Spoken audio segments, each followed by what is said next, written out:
In this video, I'm going to be demonstrating different methods that I like to use for weaving in ends. This video was requested by someone who was watching my Knit Talk with a Tech Editor video, and I thought rather than describing it verbally, I would demonstrate how to do each different technique. Please know that all of the techniques that I'm sharing with you today are my personal preference. These are not something that I was taught, so you may have different or better methods that you like to use. I just thought I would share what works best for me.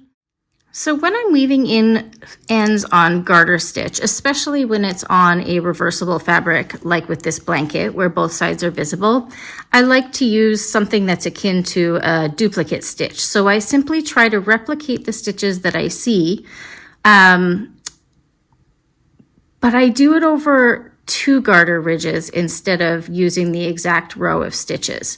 So the first thing I do after I've threaded my needle is I cross the stitches. So I want to make sure that there's no possible holes left in the work. So you've got this leg that's attached to the rightmost stitch. I'm just going to cross it over the left tail, and I'm going to go into the bottom of this stitch next to it, which will sort of mimic this little upside down, I guess you could say it's a little smile. Okay, so I'm going to go under that stitch. And then rather than go behind this stitch, which is very common, I actually go up to the next ridge and pull it through. I try to make weaving in ends as easy as I can. So I just try to mimic my stitches on the bumps that I feel like it would be most noticeable. So I go under to the next stitch and up to the next row, over top of the next stitch, and back down into the same hole that I first went through.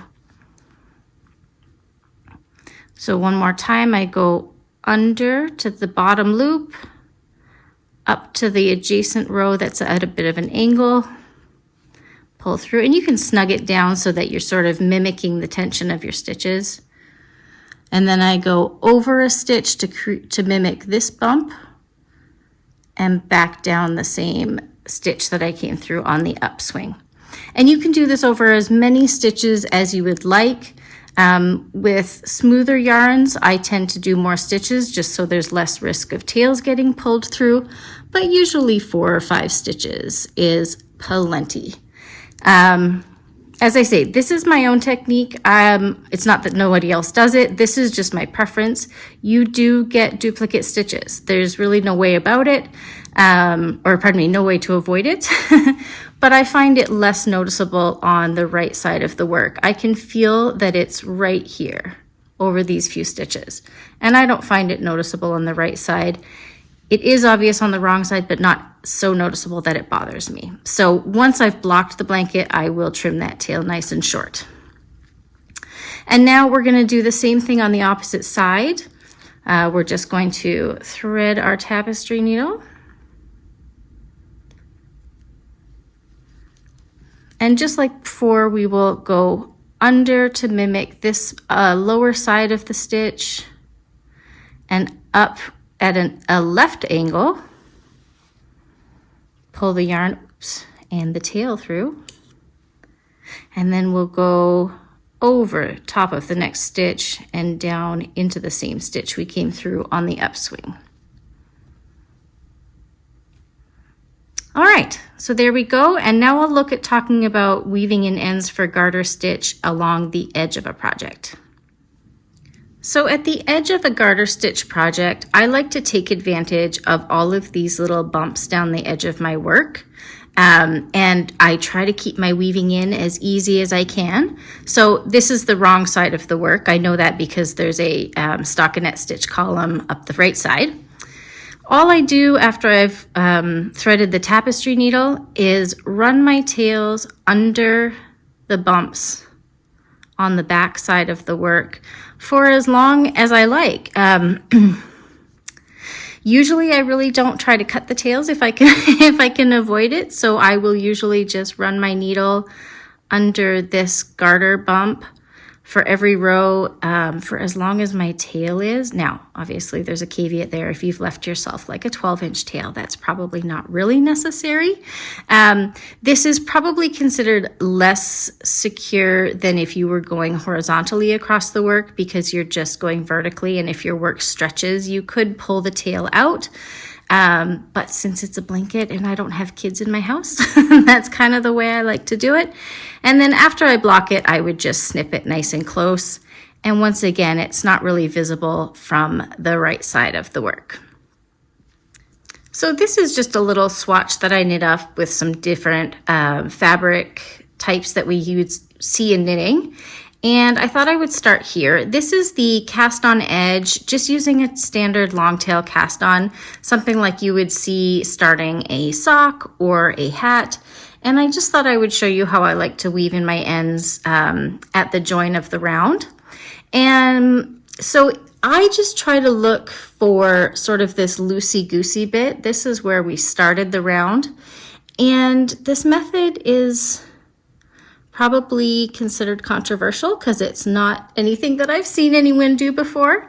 But basically, with the right side facing me, I look for the left or the bottommost stitch where there's a full V, and I put my needle under both of those legs and pull through just to sort of snug up that end where we joined in the round.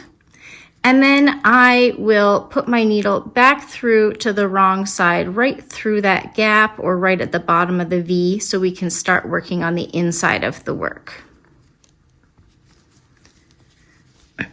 So with the work turned inside out, and that's of course where I was hiding all my extra ends, what I do is look for the closest column of knit stitches. This is the inside of the work. And I just create a column of wraps up that knit stitch column. So this can be done in 1x1 rib or 2x2 rib, but I just take my tapestry needle and go from right to left under the rightmost leg of the right knit stitch and carry it up the column of the work that way. It's not perfect on the wrong side, but considering this is probably like the brim of a hat or the cuff of a sock or even the cuff of a pair of mittens, you won't really see it, so it doesn't need to be perfect. But then if I turn it back out, right side out, so it's tucked right in this column here, you don't really see it. So I find that a really nice way to weave in my end nice and securely at the cast on edge of a cuff. So I've now flipped the swatch, so I'm at the end that was my bound off edge. It's a 1x1 ribbing. And I wanted to demonstrate how I like to finish this edge from the right side to sort of get rid of that little jog that we have. Like for example, if you were working a toe-up sock or if you were working the cuff of a sweater top down, you get kind of this jog when you bind off that final stitch.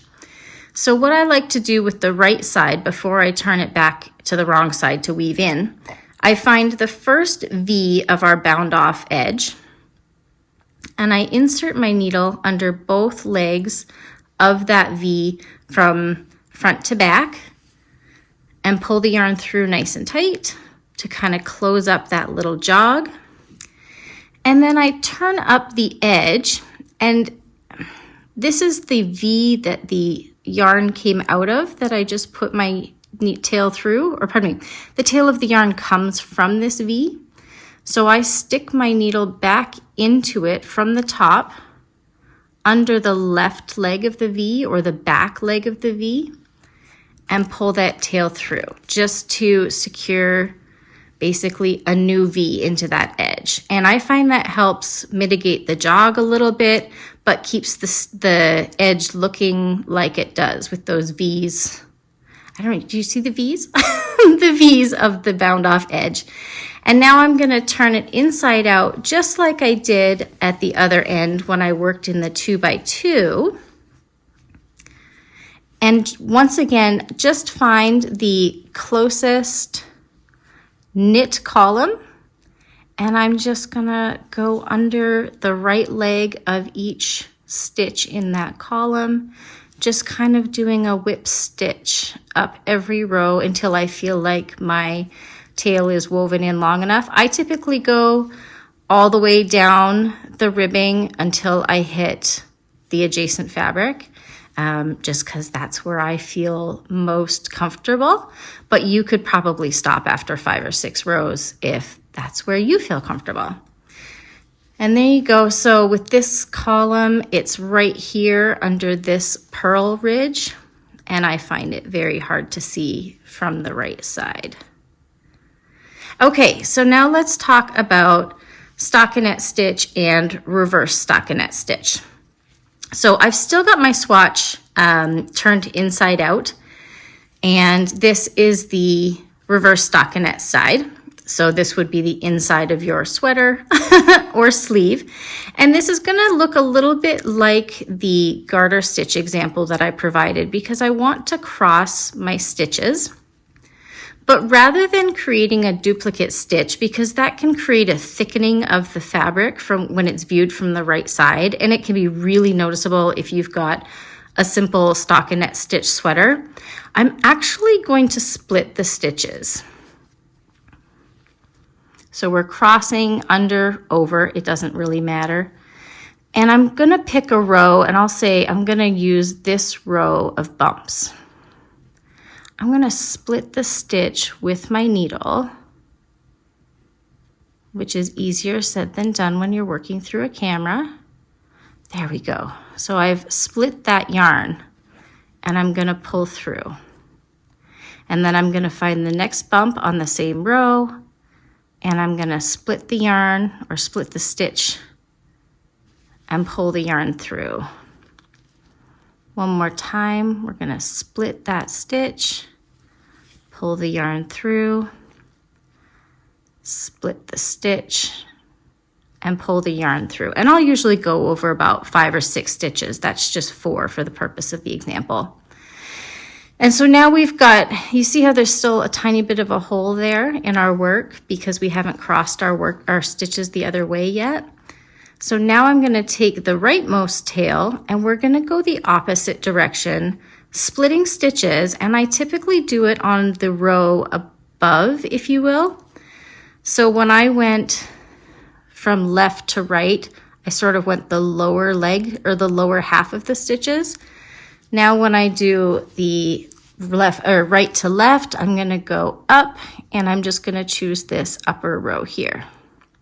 So we're going to split the stitch and pull it through, and that just sort of closes up that gap. And then again in that same row, we're gonna split a stitch, pull the tail through, split a stitch, and pull the tail through.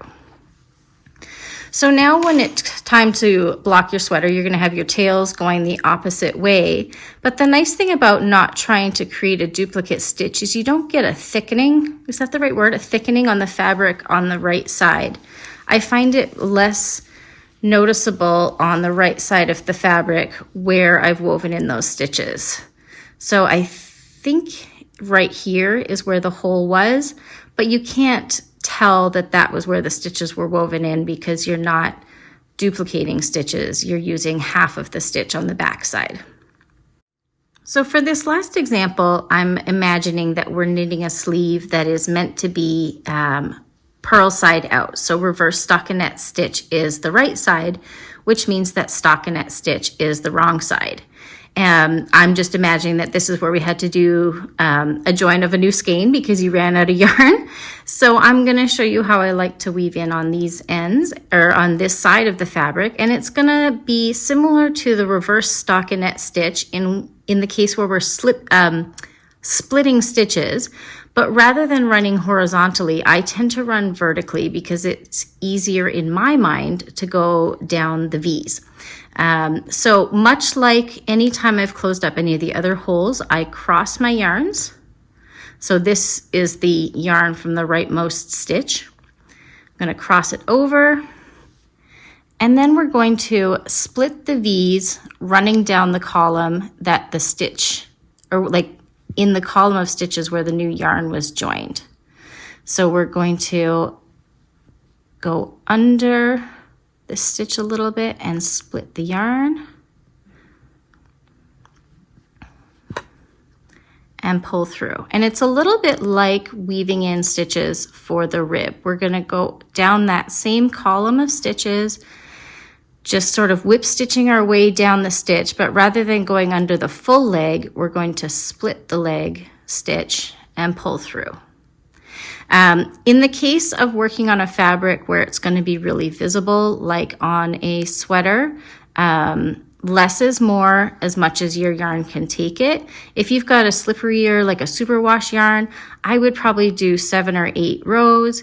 If you've got a stickier yarn that won't, like a non-superwash yarn that won't pull as much when you wear it, you could probably get away with just 6 rows. Okay, so now I've got one column of stitches where I've split the stitch and woven it in, and now we're going to do the same thing with the other side. However, because I find it easier to weave in on the right side of a stitch, I'm not going to go into the column immediately adjacent. I'm going to cross the stitch and go into the right leg of the adjacent stitch. So split that stitch, pull it through.